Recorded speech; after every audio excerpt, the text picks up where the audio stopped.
Hello again to you all. Absheni. Um, this is how I greet you today as I engage you in this age-old tradition of storytelling. Now, Garingani wa Garingani, this is a call in Tsonga storytelling tradition. It is a call and response formula for relational activation.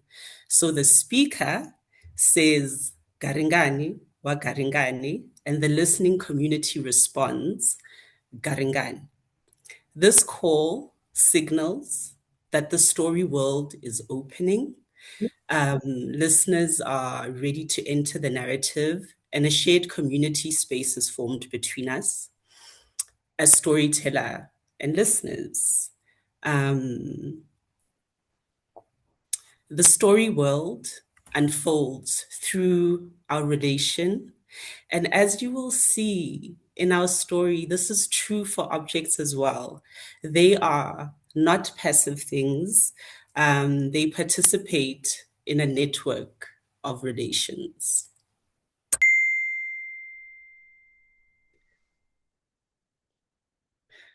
So I want to tell you a story.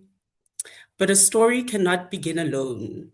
It requires entanglement between speaker and listener. Here, knowledge is collectively activated, not individually delivered.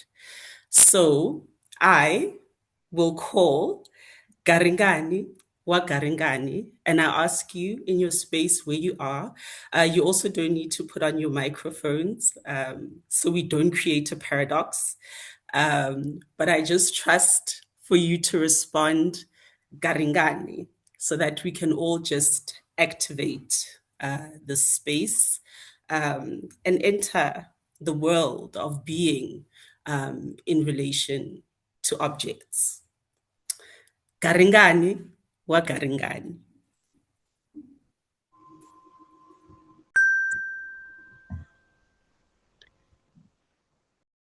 So let me tell you the story, not a story of people, not a story of objects, but a story of relations. Because the world, as science and story tells us, is not made of separate things. It is made of entanglements, those bizarre phenomena where two or more entities become linked, sharing the same fate as if they are one system.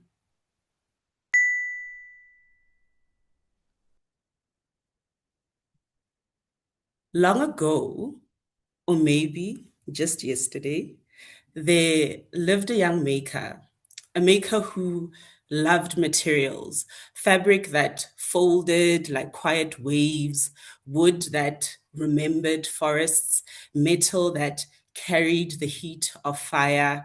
The young maker believed something very simple, that objects were things we create, things that exist by themselves, stable, separate, finished. But one day, curiosity grew inside the young maker, like a question that refused to sleep. So the young maker went to an elder, a quiet observer of the world, someone who knew that knowledge lives not only in books, but in the behavior of matter.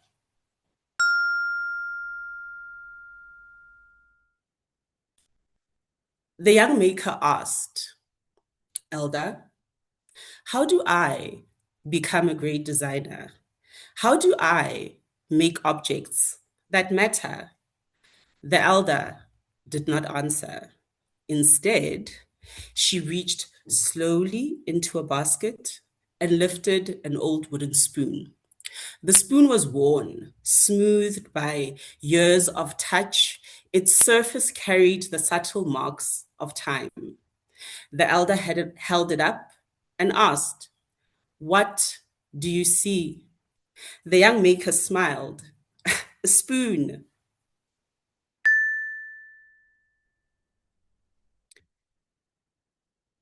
The elder shook their head gently. No, you see only the surface of the object, but the universe sees something else. The elder placed the spoon between them, then said quietly, this spoon was once a tree growing in a forest, its roots speaking to soil, its leaves speaking to sunlight, its body exchanging breath with the sky.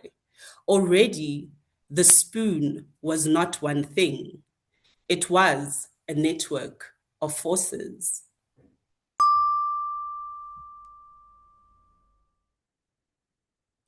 The elder continued. One day, the tree met an axe. Metal met wood. Human intention met living fiber. The forest became material. Hands shaped it. Tools guided it. The spoon emerged. Do you see? The elder leaned closer. This spoon did not appear alone. It emerged from relationships.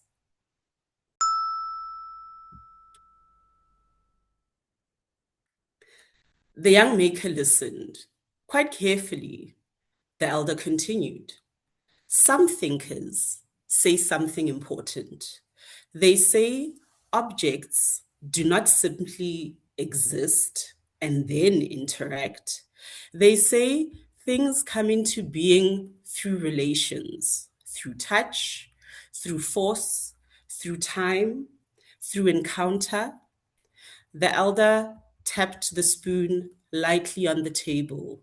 This spoon exists because of many meetings: forests meeting rain, wood meeting blade, hands meeting material, food meeting fire, families meeting around a pot. This spoon is an entanglement.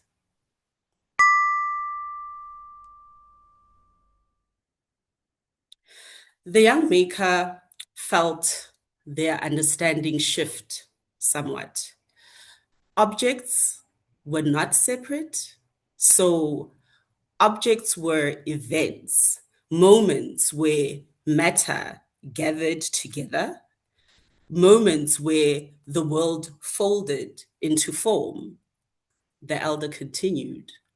When you hold an object, you're not holding a thing, you're holding a history of interactions, a word that means a mutual constitution of entangled agencies where distinction does not pre exist as separate, but it emerges through the relationship. In simpler terms, things becoming together, or matter learning itself through relationship.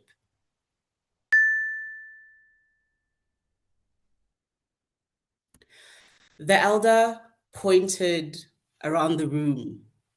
That plastic bottle, that's oil meeting industry, chemistry meeting convenience, global systems meeting thirst. That woven basket, that's grass meeting hands, time meeting patience, knowledge meeting rhythm. Objects are not passive, they are active participants in the world. They shape how bodies move, how time flows, how care is practiced, how forgetting happens.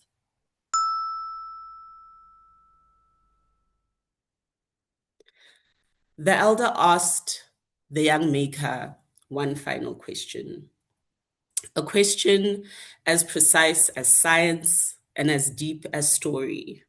When you design an object, what relationship will it bring into the world? Will it create speed? Will it create care? Will it create waste? Will it create repair? Because every object changes the conditions of life around it. Objects reorganize behavior, they reorganize attention, they reorganize the ways humans live with matter.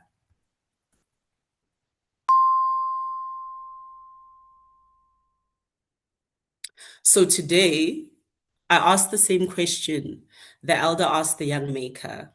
Look around you, at the garment on your body, at the phone in your hand, at the chair beneath you. Ask yourself, what relationships made this object possible? And what relationships does it now create? Because ontology, that philosophical word, it's simply the study of being. But when we look carefully, being is not fixed. Being is something that happens again and again through encounter, through relation, through interaction.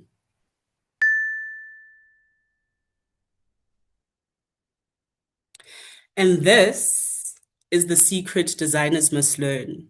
We do not simply make objects, we create new entanglements of matter and life. We design the conditions through which futures will emerge. Every garment, every tool, every object is a small experiment in how the world might live.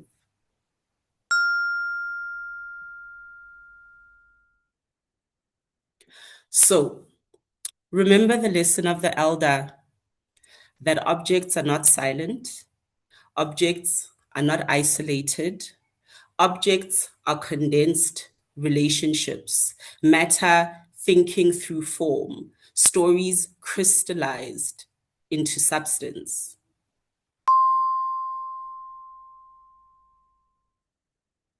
When you design an object, you are not only shaping material, you are shaping relationships between bodies, land, memory, and time. So the question every designer must ask is, what kind of world will my objects help create?